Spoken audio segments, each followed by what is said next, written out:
Hey there, Lionesses. This is Bobby Carlton. I'm the publisher and editor-in-chief of Lioness magazine for the female entrepreneur. I'm also the founder of Innovation Women, an online speaker bureau for women. Today, we're talking to Michele Meek. She's the author of the Mastermind Failure Club, which is a short guide to help creative entrepreneurs build and sustain a mutual support network to propel their work forward. Michele is also the publisher and founder of the New England Film and a professor of communication studies. Welcome, Michele. Thanks for joining us. Thanks for having me. So, Michele, tell us a little bit about the whole concept. What is the Mastermind Failure Club? So the Mastermind Failure Club is a group that my colleagues and I started in 2017. And we meet every week for 2 hours where we get together a group of artists and entrepreneurs. And we brainstorm, troubleshoot, problem solve, support, advise, ask tough questions, hold each other accountable, but also kind of provide what I would call a brave space where you can kind of take on ambitious goals and know that, you're not always going to succeed at them and be ready for that and that community support. Gotcha. So where did this idea come from? So one of my friends and colleagues, Holly Walk, is an artist, and she had brought these ideas together of the Mastermind and Failure Club.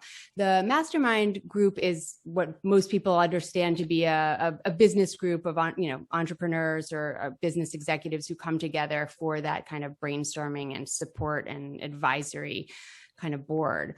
But she put it together with this idea of the Failure Club, which is the concept of creating such an ambitious goal for yourself that it almost seems like you're aiming to fail. So, you're going to do something that would be so preposterous that there's no way that you'll succeed at it. And so by merging those two concepts together, it simultaneously provides that practical business support, but also allows for really big thinking, ambitious thinking, and the recognition that comes with that, which is that you're not always going to succeed at those big ambitions.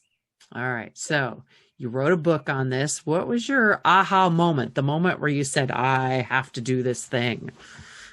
I mean, I think there were a couple of different times when I realized how important the failure bit was to this, because at first I think a lot of us bristled at that. We're like, we're not about failure. We're all aiming for success, right? But the truth is that early on in the group, I actually had realized that the project that I had set out to achieve, we all picked something that I couldn't achieve mine because I actually had way too many projects and I needed to actually scale back.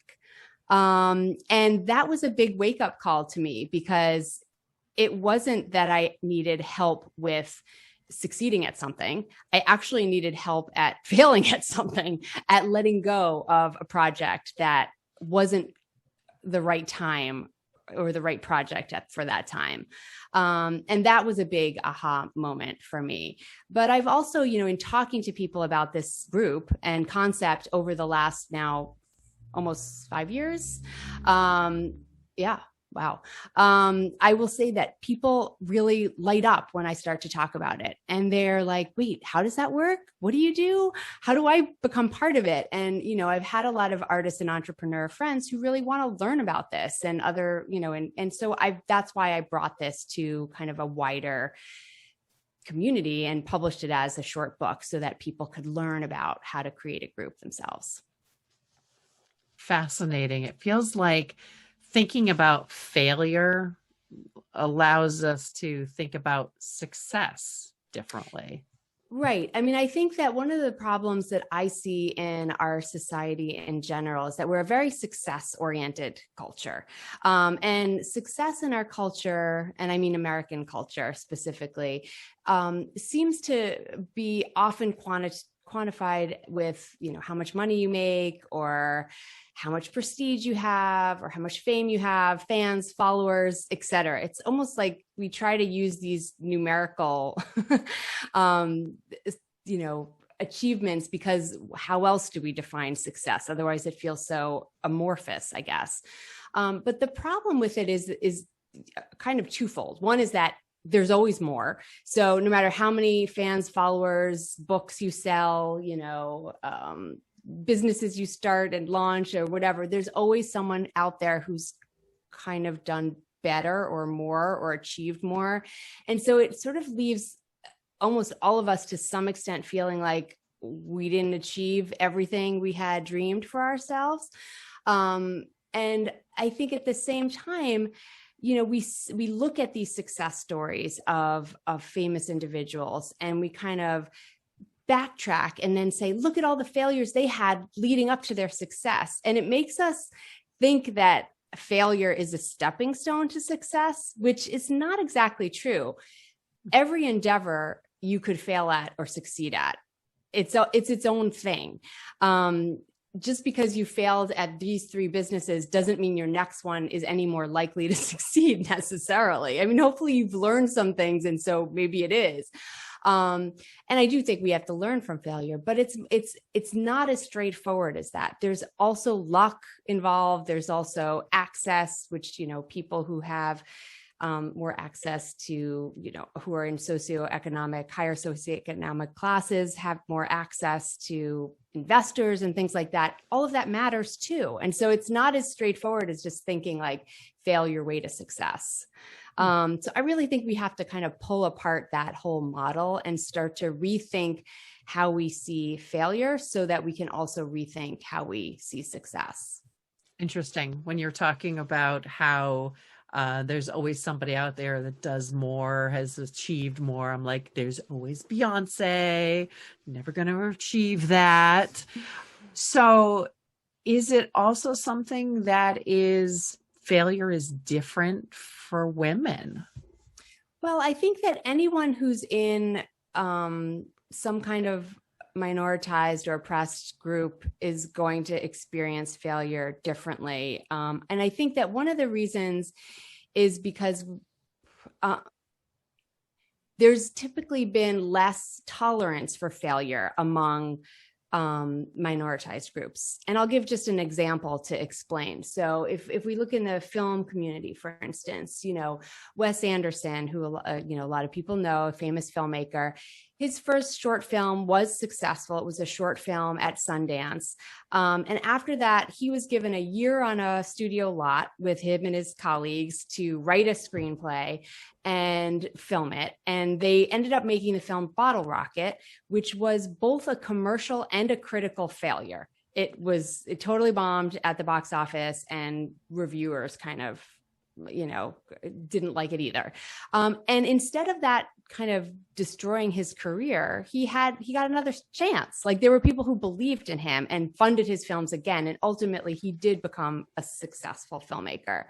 Whereas, a filmmaker like Maria Magenti, who made a very commercially and critically successful first film, The Incredibly True Adventures of Two Girls in Love, even though that film was so successful in so many different ways, she couldn't even get financing for her next film.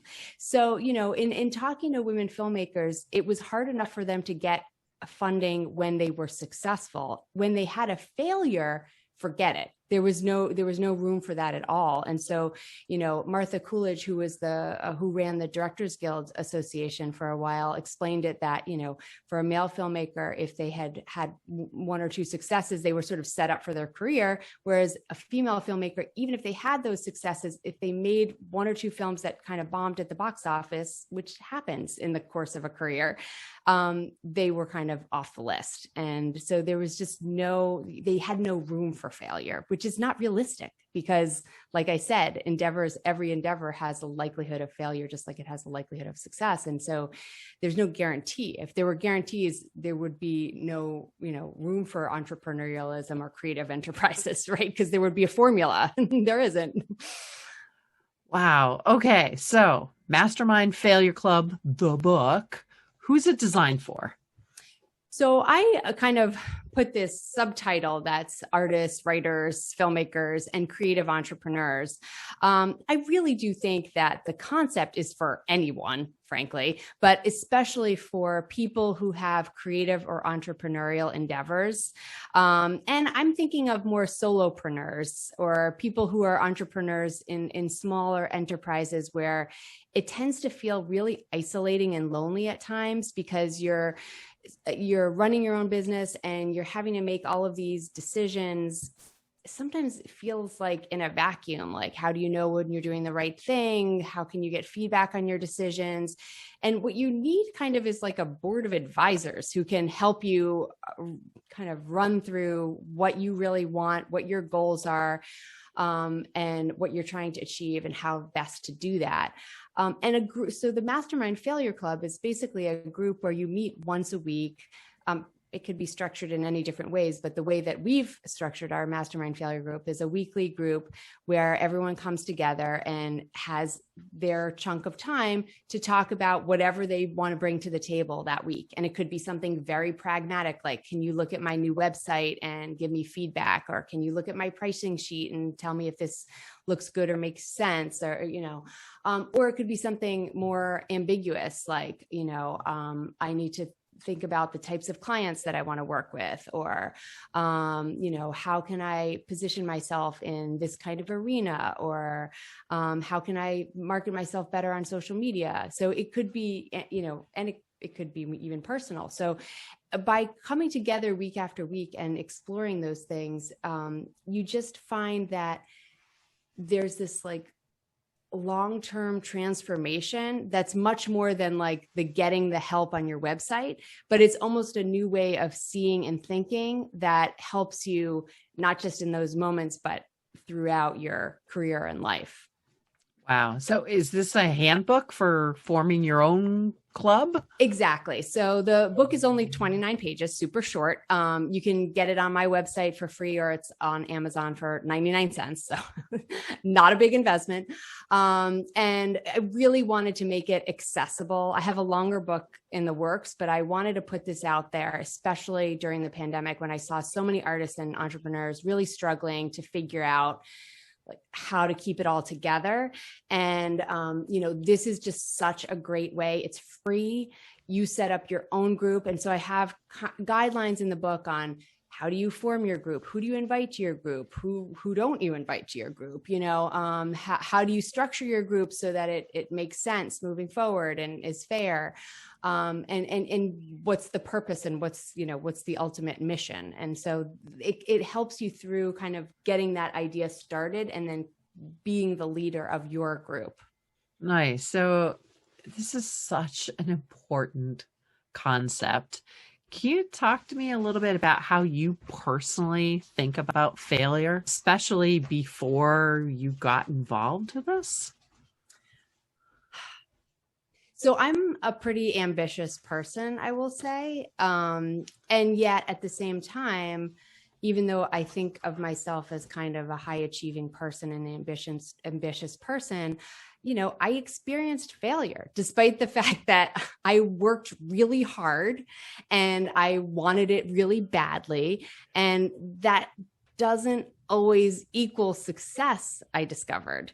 And in starting businesses, I've now started a number of businesses. It was a real wake up call to me when one of my businesses, I had to shut down. And that was really hard. And I ended up, really thinking a lot more at that time about what does this mean for me personally, and how can I sort of process this as a positive experience, even though it feels like such a loss and such a failure.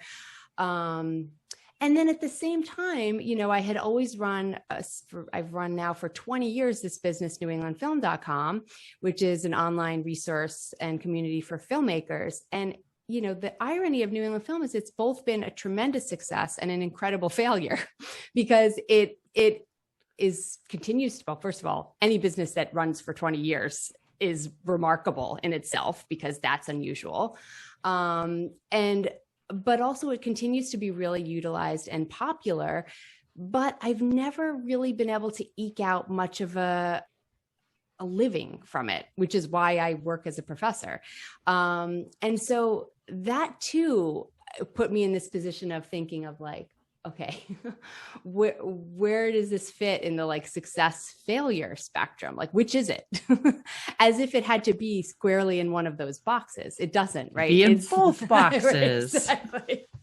And then, I think as a solopreneur, as a small entrepreneur, I think a lot of times we're in the position of thinking not just about the success of the business, but also about our personal success and goals, because those have to be aligned. Sometimes you stop running a business because you simply just don't want to do it anymore. And, you either hand it over to someone else, you sell it to someone else, or you shut it down, right? Other times it's more of an economic decision. I can't afford to keep running this business or whatever. And I think that as entrepreneurs, we need to talk more about that because, it's not easy to retire from your business. And especially if you are the business. Right, exactly. Or quit, never mind retire. What happens when you're done? And so that's complicated and can be messy. And I think that, most businesses don't go on and on, even Sears, even Polaroid and Kodak and all these businesses. So if they don't go on indefinitely, like why should we think that our business is going to go on indefinitely? And so, when thinking through those exit strategies, I think sometimes it makes sense to think about a lot of different scenarios and not just expect that there's going to be one path. Yeah. So you earlier gave me a little confession. You said you are a self-help junkie. All right. How does that play out for you? I'm always interested in learning about how to be a better person, how to think differently about the world and myself in it, and what my impact could be. One of the things, and I've gleaned so many wonderful things from reading some of those books over the years, but I've also sometimes been really left wanting after reading them. I loved, in many respects, I love the whole kind of badass perspective of, female empowerment. And at the same time, I also, like I was sort of saying before, that's not the only ingredient to success. Like, it's not just like, I'm going to think I'm great and then I'm going to be great. If only it were that simple. It does actually take more than that. Some of it is luck, like I said, access. Sometimes even though you're really thinking really positively, it doesn't work out. And I think that the danger in that kind of discourse is that it almost makes it seem like your fault when you don't succeed. Because if all it takes is for you to think that you can be a success, then when you're not a success at something, then you weren't thinking about it correctly, which is not a great way of feeling after you fail, right? So again, I think it really comes down to just being more open about failure and recognizing that this is something that affects everybody. It might feel like just you, but it's not. And, I remember reading about an academic who posted his CV of failures. And it's like, you see people's CVs, all the grants they got, all the publications they got, all the awards they got. You don't see all the things that they applied for that they were rejected from, all the awards that they didn't get, all the publications that, weren't accepted. And that's just the nature of it. It's easy for us to look on the outside and think that somebody else is doing better, has it easier, sort of that grass is greener, but that's really a fallacy. And we have to always be checking ourselves when we fall into that, I think. Gotcha. All right. Let's get into the advice part of the program. So, dear Ann Landers, how about some advice for our audience? And our audience is obviously all female entrepreneurs. Are there specific things that they should know? I think that it's really important to believe in yourself.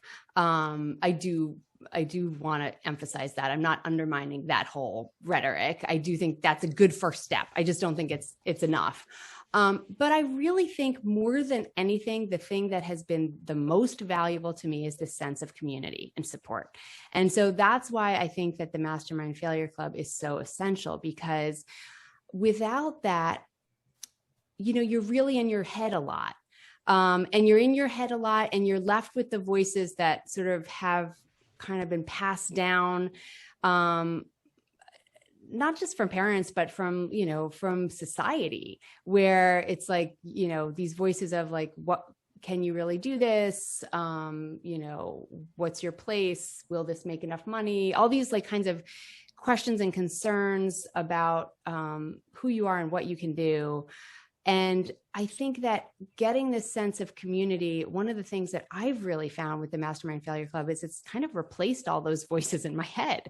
And that when I end up with, sort of thinking of encountering an obstacle, I have these other women's voices who are saying to me like, you're doing the right thing, or, this is, you've thought this through, or, so many things have come, little bits of wisdom have come. Like, for example, I remember wanting to take something on, and one of the members, Stephanie, saying to me, what are the 3 reasons that you want to do this? And I was like, 3? And I couldn't even think of one. I was thinking of, I would be really helpful to them. They really need me. I would be really good at this. But I wasn't really thinking like, what was in it for me specifically in taking on this other role? And, that's something that like, you need somebody to ask you, or you need to ask yourself, like, what are the reasons you want to do this? Seems so obvious, but sometimes we sort of fall into doing things because we're good at them, without actually thinking about what it is that we're really trying to get out of it. And so it's not so much about being selfish, but about remembering ourselves a little bit more, because I think that especially women are trained very much to be more selfless and be more thoughtful of others, which is important, but there needs to be a balance. Gotcha. All right. Last bits of wisdom or thinking, framing of failure and the Mastermind Failure Club. Go. Well, I think that this idea of aiming to fail is a really hard concept to get behind, because nobody wants to fail. I don't want to fail. But when you think of it as putting yourself in a direction to something so outlandish, and so truly aspirational, like, for example, I want to, write a best-selling novel, or I want to sell my business to Amazon, or I want to, do any of those kinds of things, right? I want to be making $150,000 for my clients in the next year, whatever this aspiration is. By articulating it and then actually setting out to try and achieve it, even though you might not get all the way there, it gets you to start asking the kinds of questions and thinking through, well, if I were going to do that, what would I need to do? What does it take to have a best-selling book? How would I go about that? And it kind of causes you to break this into steps that become maybe a little bit more manageable. And you might not get all the way there, but you'll get somewhere a lot closer than you might have gotten if you had taken a more modest kind of aspiration. And at the same time, it allows you to have a sense of humor about your goals. So by making it so high, you're sort of, you're going to fail at it, and it's okay. That's part of it. And you think, but I'm going to get somewhere different, and I'm going to be happy to have done this journey and gotten to this new place. And so that's kind of what I would say about all of that. A different way of thinking about it.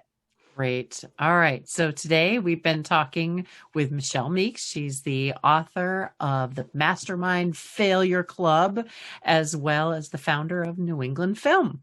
And thank you again, Michele, so much for joining us. Thank you. I appreciate it.